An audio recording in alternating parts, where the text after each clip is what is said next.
கடந்த 4 ஆண்டுகள் மத்திய அரசாங்கத்தின் மேலே ஒரு வெறுப்பை உமிழ்ந்து கொண்டிருந்தார்.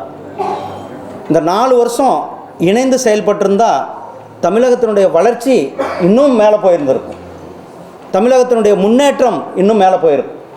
மாண்புமிகு பிரதமர் திரு நரேந்திர மோடிஜி அவர்கள் ராமேஸ்வரத்துக்கு வந்தாங்க. ராமேஸ்வரத்துக்கு ஒரு மிகப்பெரிய திட்டம், கிட்டத்தட்ட அந்த இந்தியாவினுடைய முதல் தொழில்நுட்பம், இந்தியாவிலேயே ஒரு செங்குத்து பாலம், நமக்கெல்லாம் அது பெருமை. அப்படிப்பட்ட பாலத்தை திறந்து வைக்க பிரதமர் வந்தார்.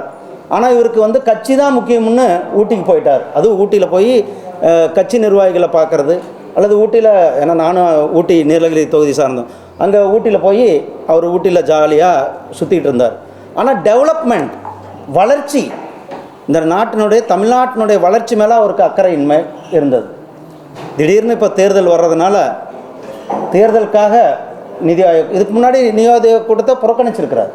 பிரதமர் வந்த நிகழ்ச்சி, அந்த நிகழ்ச்சியை புறக்கணித்து விட்டு அந்த நாட்டினுடைய வளர்ச்சியில் அக்கறை இல்லாத ஒரு முதலமைச்சராக தமிழ்நாட்டினுடைய முதலமைச்சர் அவர்கள் இருந்து கொண்டு இருக்கிறார்கள் என்பது ஒரு வேதனைக்குரிய சம்பவம். இதே போல் தான் தூத்துக்குடியில் வெள்ளம் நடந்தப்போ கூட அவர் வெள்ளத்தை பார்க்க போகலை, மாறாக இந்திய அலையன்ஸ் கூட்டணி பேசுறதுக்கு தான் போனார். அங்கே போய் அன்றைக்கி பிரைம் மினிஸ்டரை பார்த்து பேசியிருக்கலாம், பேசல. இது இப்போ போயிருக்கிறாரு, வரவேற்கத்தக்கது. என்னென்னா, எனக்கு நமக்கு எல்லாருக்கும் ஒரே ஒரு எண்ணம், தமிழ்நாட்டினுடைய வளர்ச்சி, அந்த வளர்ச்சியை நோக்கி நாம் செல்ல வேண்டும். நம்ம ஆரம்பத்திலேருந்தே சொல்கிறோம், நீங்கள் மத்திய அரசாங்கத்தில் கூட இணைந்து போங்கள், இணைந்து செல்லுங்கள். இணைந்து செல்வதன் மூலம் தமிழ்நாட்டினுடைய வளர்ச்சி இன்னும் 2 மடங்காக அதிகரிக்கும் என்று. ஆனால் அதெல்லாம் காலம் முழுவதும் எதிர்த்து 4 வருஷம் எல்லாம் முடிஞ்சு, நான் அடுத்து 6-8 மாதம் இருக்கும் பொழுது இன்றைக்கி போயிருக்கிறார். இனிமையாவது கரெக்டாக மத்திய அரசாங்கத்து கூட ஒரு நல்ல தொடர்பில் இருந்து நல்ல நிதியை பெற்று தமிழ்நாட்டினுடைய வளர்ச்சிக்கு அவர் ஒத்துழைப்பு கொடுக்க வேண்டும் என்று கேட்டுக்கொள்கிறேன்.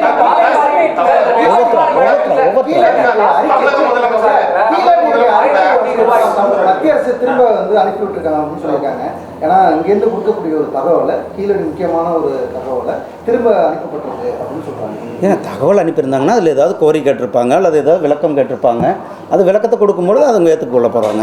தமிழக முதலமைச்சருடைய இந்த திடீர் மாற்றத்துக்கு காரணம் ஈடியுடைய கிடுக்கிப்பிடி அப்படின்ட்டு விமர்சிக்கிறாங்க. அது உண்மையா? நான் பல முறை சொல்லியிருக்கேன்னா, ஈடி என்பது ஒரு தனியான சுதந்திரமான அமைப்பு. அவங்களுடைய இன்புட்டு அல்லது எங்கெங்கே ஊழல் நடந்திருக்குது என்பதை கண்டுபிடிக்கிற பொறுப்பு அவர்களுக்கு இருக்குது. சட்டத்திற்கு எதிரான, அதாவது சட்டத்திற்கு புறம்பான பணப்பரிமாற்றங்கள்லாம் நடந்து, அதுதான் தம்பிகளினுடைய அராஜகம் தான். இங்கே எவ்வளோ அராஜகங்கள் இருக்கிறது, அதையெல்லாம் எப்படி சாதாரண மனிதனுக்கே தெரியுது, தம்பிகள் எவ்வளோ அட்ராசிட்டி பண்ணிகிட்டு இருக்காங்கன்னு. அப்போது ஒரு ஏஜென்சிக்கு எப்படி தெரியாமல் இருக்கும்? அதனால் அவர்கள் அவர்களுக்கு என்ன கிடைச்சிருக்கிறதோ அந்த கிடைச்ச இன்புட்டை வச்சு அவர்கள் நடவடிக்கை எடுத்துக்கொண்டு இருக்கிறார்கள்.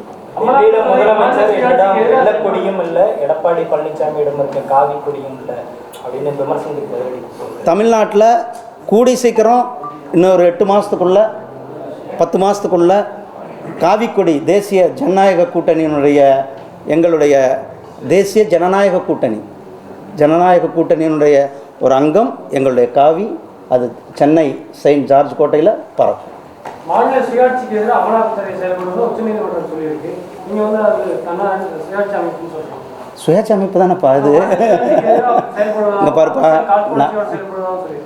ஒரு சுயாட்சி அமைப்பு இல்லை, உச்சநீதிமன்ற தீர்ப்பில் இடைக்கால தீர்ப்பு கிடையாதுப்பா, தடையில்.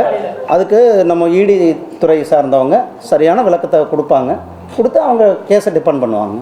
தமிழ்நாட்டுக்கு வர வேண்டிய முக்கியமான தொழிற்சாலை பாக்ஸ்கான் அந்த நிறுவனம் உத்தரப்பிரதேசத்துக்கு இதை எப்படி பார்க்குறீங்க? அது வளர்ச்சி ரொம்ப பின்னோக்கி போகிற சூழல் இருக்கு. அதனால தான்ப்பா சொல்கிறேன், கடந்த 4 ஆண்டுகளாக இவர்கள் வளர்ச்சியை பற்றி கண்டுகொள்ளவே இல்லை. தம்பிகளினுடைய வளர்ச்சி தான் அவர்களுடைய எண்ணமாக இருந்திருக்கிறது. நான் ஏன் இன்றைக்கி தம்பிகள் இவ்வளோ பொறுத்து சொல்கிறேன்றதை நீங்கள் அந்த ஆழமாக புரிந்து கொள்ள வேண்டும். இத்தனை தம்பிகள் தமிழ்நாட்டை சுரண்டுவது. இந்த ஒரு நிறுவனம் வந்தால் அந்த நிறுவனம் வராமல் இருக்கிறதுக்கு என்னென்ன பண்ணணும், அந்த நிறுவனத்திற்கு 1008 கண்டிஷன், அந்த நிறுவனத்தை தொல்லை கொடுக்கறது. அப்போ எப்படி அந்த நிறுவனம் இங்கே வருவாங்க? அதனால் அவங்களுக்கு எங்கே டபுள் இன்ஜின் சர்க்கார் உத்தரப்பிரதேசத்தில் மத்தியிலும் பாரதிய ஜனதா கட்சி ஆச்சு, மாநிலத்திலும் வளர்ச்சி. நீங்கள் சொல்லிட்டு இருக்கீங்க உத்தரப்பிரதேசம் பாருங்கள், உத்தரப்பிரதேசம் இப்படியே போனால் உத்தரப்பிரதேசம் பீகார் எல்லாம் இன்னும் ஒரு 10 வருஷத்துக்குள்ள தமிழ்நாட்டை விட மிக வேகமாக வளர்ந்து விடுவார்கள். ஏன்னா தமிழ்நாட்டில் வளர்ச்சி என்பதே இல்லை. தொழிற்சாலைகள் வந்தால் எதுக்குடா இங்கே வந்தோன்ட்டு இருக்கிறது. அவர்கள்லாம் ஓடி போகிறது தான் பார்த்து கொண்டு இருக்கிறார்கள். அதனால் தமிழ்நாடு அரசாங்கம் இப்பொழுதாவது இன்றைக்காவது நிதி ஆயோக் கூட்டத்துக்கு போயிருக்கார். இதையெல்லாம் கவனத்தில் கொண்டு தமிழ்நாட்டினுடைய வளர்ச்சிக்கு, மக்களுடைய வளர்ச்சிக்கு பாடுபட வேண்டும். டயா பூஸ்டர் சுகருடைய ரிமோட் கண்ட்ரோல் இனி உங்க கையில. அனைத்து மருந்து கடைகளிலும் கிடைக்கும். செய்திகளை உடனுக்குடன் தெரிந்து கொள்ள கீழ்கண்ட கேபிள் மற்றும் டிடிஹெச் நெட்வொர்க்குகளில் எம்நாடு செய்தி தொலைக்காட்சியை காணுங்கள். பாதகம் செய்பவரை கண்டால் நாம் பயம் கொள்ளலாகாது பாப்பா. மோதி மிதித்து விடு பாப்பா, அவர் முகத்தில் உமிழ்ந்து விடு பாப்பா. அண்மை செய்திகளை உடனுக்குடன் தெரிந்து கொள்ள இணைந்திருங்கள் எம்நாடு தொலைக்காட்சியுடன்.